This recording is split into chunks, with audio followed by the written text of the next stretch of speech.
Hello guys, magandang hapon sa inyong lahat. Ito si Mike Padua mula dito sa Naga City, Camarines Sur upang bigay sa inyo pinaka-latest weather analysis ng araw po ng Huwebes hanggang Sabado, Setyembre 26 hanggang 28, 2024. Tagalog version po ito. Pinaglilingkod sa inyo ng Typhoon 2000 at ng Naga College Foundation. At bago tayo magsimula, gusto kong pasalamatan ang ating partners, ang Aboitiz Power, Bank of the Philippine Islands Sustainable with You. Yung interested, click lang po ang link dito. Or kapag kayo po ay nanonood sa Facebook channel, meron pong link doon sa description patungo sa BPI Sustainable with You. At isa sa mga pinakamagandang hotel sa Rion Bicol at ng Naga City, ang Avenue Plaza Hotel. Ang lokal na gobyerno ng Naga City headed by ang Honorable Mayor Nelson Legacion at ang ating Honorable Congressman ng ikatlong distrito ng Camarines Sur, Congressman Gabby Bordado. At ngayon, umpisa natin ang pinaka-latest. Mukhang meron po tayong mabilis na maumuong bagyo po sa may silangan po ng Batanes o Taiwan sa susunod na 24 oras. At ito po ang pinaka-latest ngayon na fast animation. Ito po ay fina-forecast na po ng lahat ng computer models na magiging ganap na bagyo po ito simula bukas at Sabado. At hindi po siya gagalaw dahil po mahina ang steering pattern dito sa area na ito ng Pacific. At ito po ay mukhang magiging isang malakas na typhoon. At na yung weekend hanggang October 1, ito po ay posibleng gagalaw o inaasahang gagalaw patungo sa general direction po ng either Taiwan or dito po sa may area po ng Southern Islands of Japan. At ang pinaka-masaklap, yung ayaw natin, ay yung may track din kasi na pag pumunta po dito sa may area ng Batanes. So, yan po ang tatlong senaryo nitong mamumuong bagyo.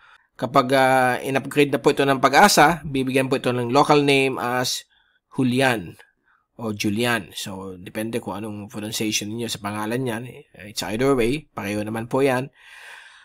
At mukhang yung outer bands ay magbibigay po ng mga ulan dito po sa may bahagi po ng extreme northern Luzon at kasama din po dyan ang Batanes, Cubaba Islands, yung area na ito. So, mga nagtatanong po dyan, kumusta ang habagat? Ay walang problema kasi nasa break po na yun ang habagat. Mukhang tapos na po siya at wala pong habagat na mangyayari po. Ang magandang balita, normal pa rin ang weather sa ibang panig po ng Luzon, Visayas, Mindanao, may Maropa. Mostly mga localized thunderstorms lang po sa hapon o gabi. So, yung mga ulan dito na pwedeng umabot po ng 50 mm everyday dito sa bahagi po ng dulong hilagang Luzon dahil po sa outer bands itong mamumuong bagyong Julian. Aside from that, meron dalawang system dito na gustong mamuo.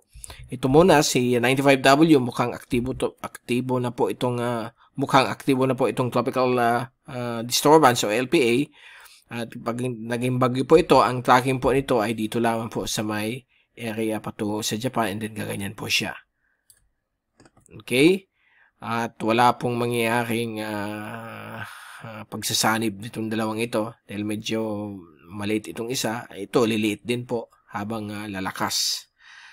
Meron din po isa dito, itong system na ito, but mukhang hindi masyadong aggressive ang mga computer models dito. Inaasahan din ito aakyat dito at baka ma-absorb po o makuha nitong namumuo dito sa may north east of Guam.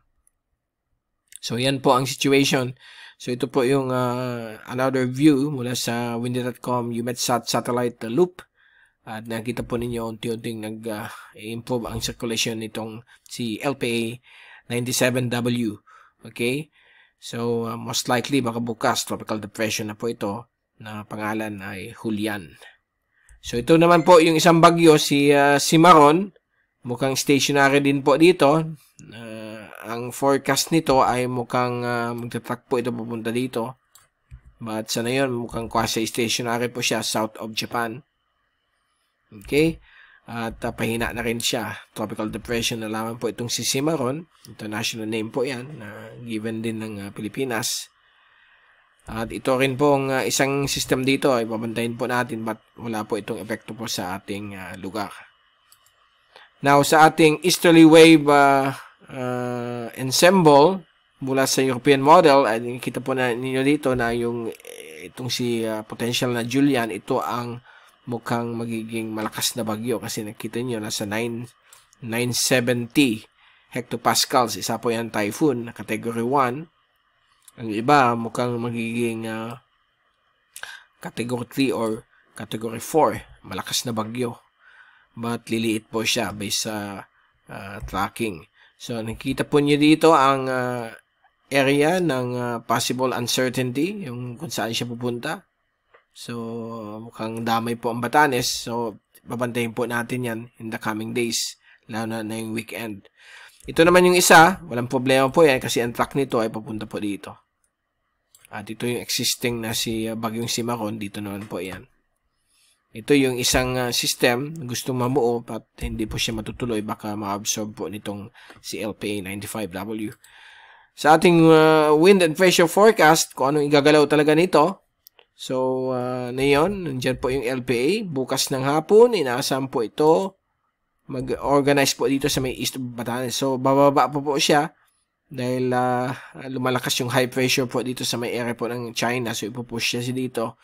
Ito naman po yung isa, nag-form sa may north of Guam. Hindi naman po ito papasok ng PAR. Sa Sabado, yan na po, magiging isa na po siyang tropical storm. Magbibigay po ng hangin dito na siguro up to 50 o 70 kph. So, baka magkaroon po ng wind signal dito ang Pag-asa sa Batanes and Babuyan Group of Islands.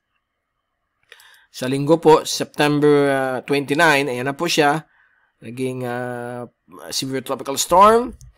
And then sa gabi ng Linggo, baka maging typhoon na po siya. So, ang pinapakitang track niyan ay mukhang patungo sa Yayama Island chain sa European model or sa may Northern Taiwan. Kasi sa October 1, dito na po siya. At October 2, lalabas na po siya ng Philippine Air Responsibility. So, sa October 3, 4, and 5, nag-record na po siya patungo sa Southern o Western Japan. So, yan po ang pinapakita niyang panghuli. Probably, yan na po ang panghuling bagyo sa buwan ng September. Ang American model, same din po ang tracking. And po, magpo-form din po siya east of Batanes. Mukhang bababa pa po siya sa may east of Santa Ana, Cagayan. And then, from there, akit po siya northwest. Dadaan po malapit sa Batanes. Mukhang delikado po ang Batanes. Nang malalakas po na typhoon force winds. And then, landfall po siya sa may eastern Taiwan sa October 2. October 3, humina na siya. Labas na po siya ng PAR. So, kung titingnan natin yung dalawang model, kung gagawin natin ng area of uncertainty, medyo ito po ang pinapakita niyan. So, yan ang posibleng itatrack niya. Okay?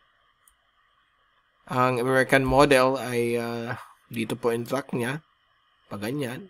At dito siya magla-landfall and gaganyan. While yung European model ay dito po siya. Ganyan siya. And then dito po siya tatahak. Okay? Paganyan. So, yan po ang mga situation or yung pagbabago ng tracks. So, malalaman po natin yan. So, malalaman natin yan in the coming days kung ano magiging tracking niya. But for the next 3 days, mukhang mabagal po siya dito or quasi stationary sa east of Japan habang po nag-intensify po siya kasi mainit po ang karagatan dito. Yung oceanic heat content ay talagang magbibigay po ng boost of energy sa development nitong LPA 97W. Samantala, ito po yung rain forecast. So, ngayong hapon, inasahan po mga thunderstorms sa iba't ibang bahagi po ng ating bansa except po sa Bicol, lalo po sa Mindanao, may mga thunderstorms. Bukas ng umaga, okay naman po ang panahon sa Pilipinas, pero ito yung kaulapan ni tropical depression na magiging Julian o Julian. So, Friday ng hapon, yan po yung mga thunderstorms sa Central Luzon, Manila, Mindanao. Sa Sabado ng hapon, mukhang yung outer bands nitong si magiging Julian ay apektado po ang Northern Luzon. So, may mga thunderstorms pong inaasahan sa Sabado ng hapon. Sa Linggo, habang lumalakas po ito, may mga padaan-daan din mga ulan dito sa may western sections po ng Central at Northern Luzon. Although saglit lamang po siya, magiging mas malakas dito sa may Batanes, Bubuyong, Cubao Islands ang mga ulan. Okay? And sa 30, Monday, September 30, akit na po siya at mag-shrink o liliit yung kanyang sirkulasyon. Wala na masyadong epekto dito sa may kanluran bahagi po ng ating kapuluan. Dito po sa may Western Luzon, may konting hangin mula sa kanluran. Hindi naman po siya purely habagat. Part lang ng kanyang hinihilang hangin. Okay? October 1, wala na po. Yan na po. Mostly mga localized thunderstorms lamang po sa may Visayas at Mindanao. At kung titingnan natin yung forecast for the next 3 days, so yan po, bukas ng Biyernes, inaasahan po mga isolated thunderstorms na rin po sa may Batanes, Bubuyong, Cubao Islands. Sa Sabado po, dito po sa may Ilocos provinces, parte ng Ilocos region, sa may La Union, northern parts ng Cagayan Valley, sa may northern Cagayan. Lalo na po dito sa may Batanes, Bubuyong, Cubao Islands, mukhang magkakaroon ng ulan na up to 30 millimeters dahil po sa mga thunderstorms dala ng sirkulasyon nitong si magiging bagyong Julian.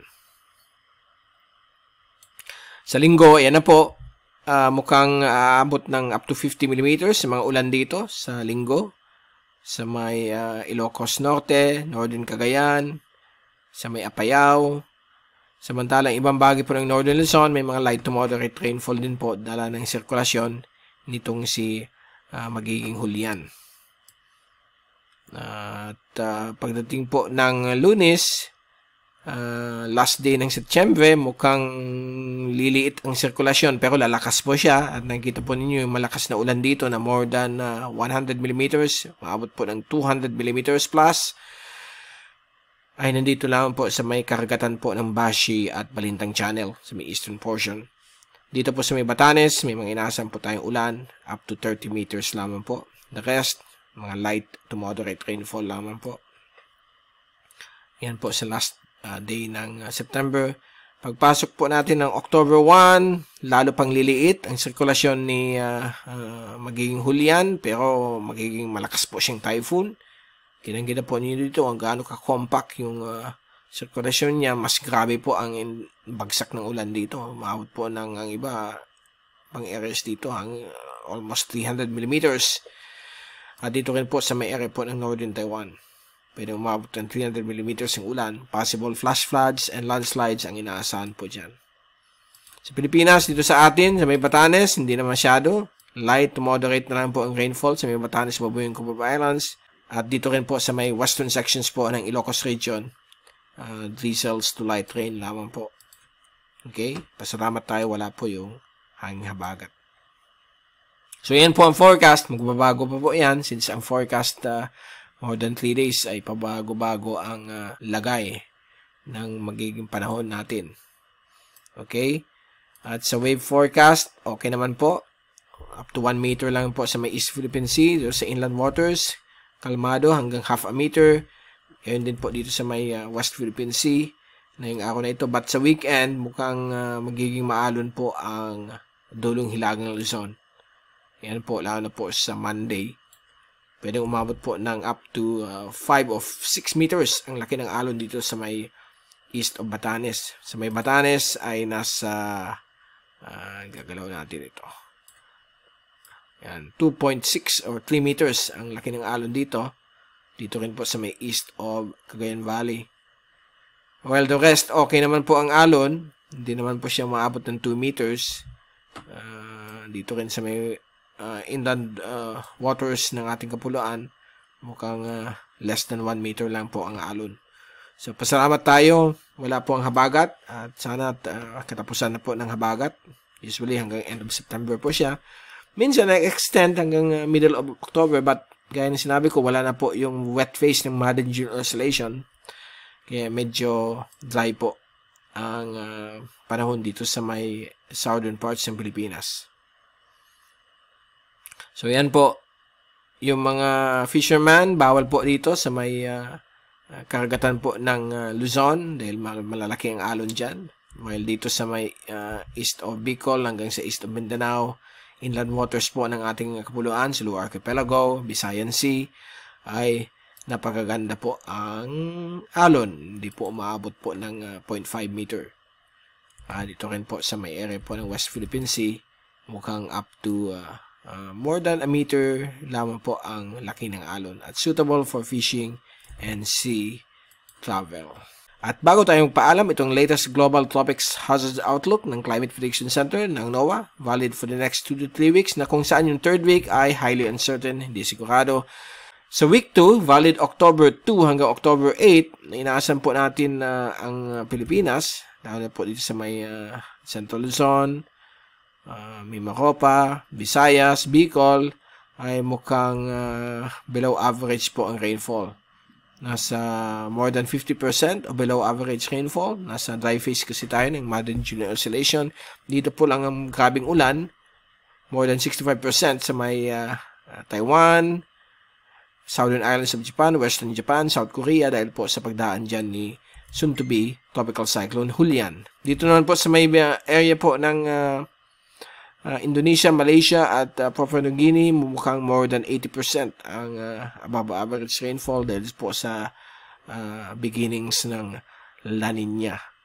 Now, sa ikatlong linggo, valid October 9 hanggang October 15, all clear naman po sa ating bansa. Normal ang climate, normal ang weather. May mga inaasahan lang tayong mga afternoon or evening rain showers and thunderstorms. May init po umaga. So, yan po ang magiging normal weather natin sa week 3, but highly uncertain po ito. Samantala dito sa may area po ng Malaysia, Indonesia at Papua New Guinea ay mukhang more than 65% or more than 50% ang above average rainfall dahil po sa development ng La Nina. So dito sa Pilipinas mukhang last week of October yan o November. Hopefully sana hindi na bumalik yung wet phase ng Modern Junior Oscillation. Bumabalik kasi yan every 30 to 45 days bumabalik po yan. May ikot lang yan sa mundo. So, yan ang abangan natin. Sana wala pong mga bagyo. I-pray natin na lihis po sa ating kapuluan. So, yan po ang pinaka-latest natin sa ating panahon. At babalik ulit tayo sa mga susunod na araw na yung weekend. Lalo na po pag naging bagyo po yun si Julian. Magkaroon po tayo ng latest update niyan. Dito po sa ating YouTube channel at sa Facebook channel as well. Ito si Mike Pado magpapaalam. Mag-ingat po tayong lahat. #WeatherWiser. At maraming salamat po sa pagpanood sa aking channel. God bless po sa inyo lahat.